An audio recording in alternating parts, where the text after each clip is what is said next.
Oh man, iOS has just been so unstable lately. I've tried all the basic stuff, but I'm still having issues with my iPhone, and it's not just me either. My friends are also having issues with their iPhones too. So why don't you and all your friends just switch to Samsung? Haven't you guys removed a bunch of stuff that people care about in Samsung phones though? But Apple does it too. They're going to be adding the ugly eye hole for the upcoming iPhone 14 Pro and 14 Ultra, which who asked for that? Also, the name Ultra originated from us. You do have to put the Face ID components and the earpiece speaker somewhere, you know. Remove the headphone and jack and power brick from being included with their phones. Did you guys enjoy a skit I did at the beginning of the video that mimicked Tylos of Texi and the Random Alpha Gadgets intros? Please comment that down below. So as we all know, Apple has done controversial things with their iPhones in the past few years, and while Apple has definitely screwed up with that, it isn't as severe as what Samsung has done.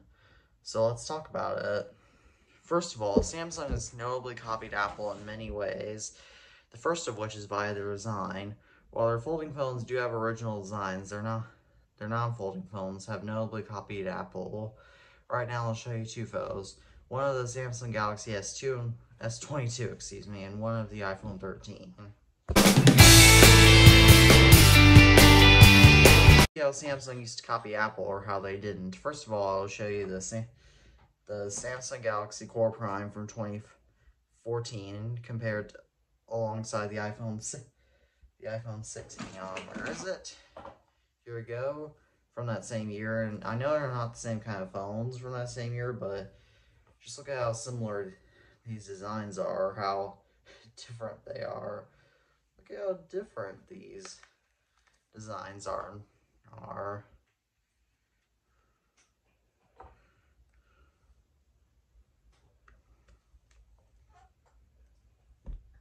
Now we'll go back even further to 2011 with hang on, let me know what I'm looking for here.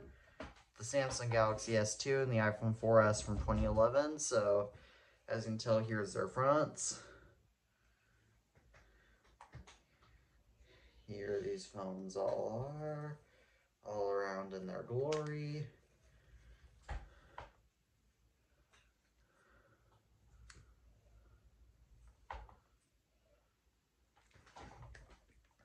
And now we'll take a look at the Samsung Reality compared to the iPhone 4 of that same year.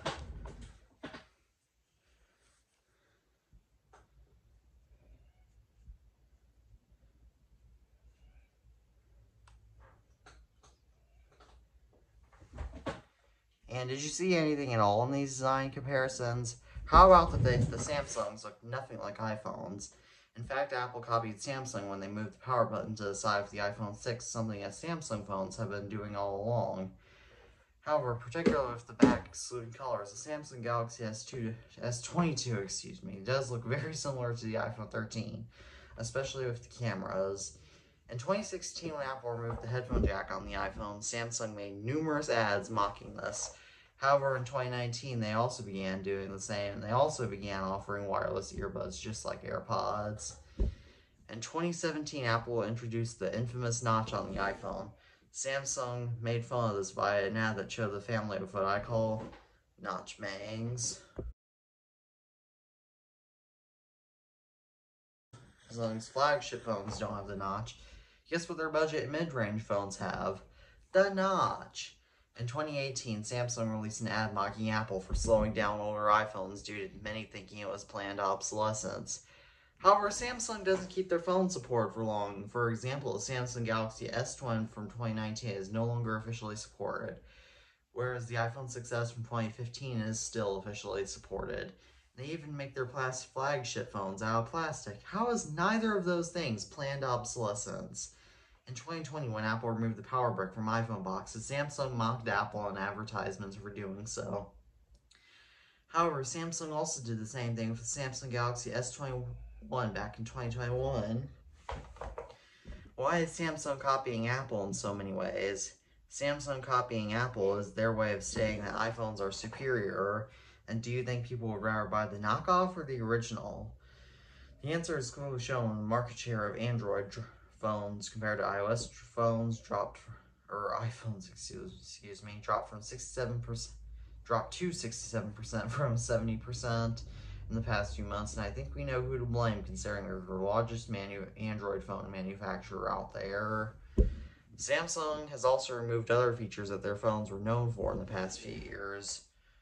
One example is the 1440p display, which they marketed because it was a far higher phone resolution than most others at the time, which they removed back in 2019. Why would you do that, even on flagship phones? Another example is the micro SD card slot for expandable storage that they were known for, which they eliminated back in 2021 with the Samsung Galaxy S21.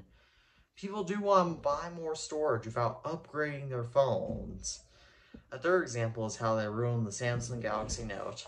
With the Samsung Galaxy Note 10 in 2019, Samsung released two different versions, a Plus model and a regular model. However, the Note lineup is known for being one phone that has it all. Unsurprisingly, the Samsung Galaxy Note line no longer exists. This also leads to another issue, how Samsung offers so many phones that are basically competing with each other. Why does Samsung do this? I know Apple and Google do this too. Samsung does offer the most options. They could simply sell their older phones for cheaper if they wanted to offer budget phones and could simply give them longer support. Oh, and also, why did Samsung jump from Samsung Galaxy S10 to S20 and from Note 10 to Note 20? That makes no sense whatsoever. Overall, Samsung has ruined their phone lineups, and if they don't fix it soon, they will soon be remembered like Blackberries. I hope you all enjoyed this video. Please interact with the stuff below, including the dislike button. I am the iTunes Fanboy, signing off for now.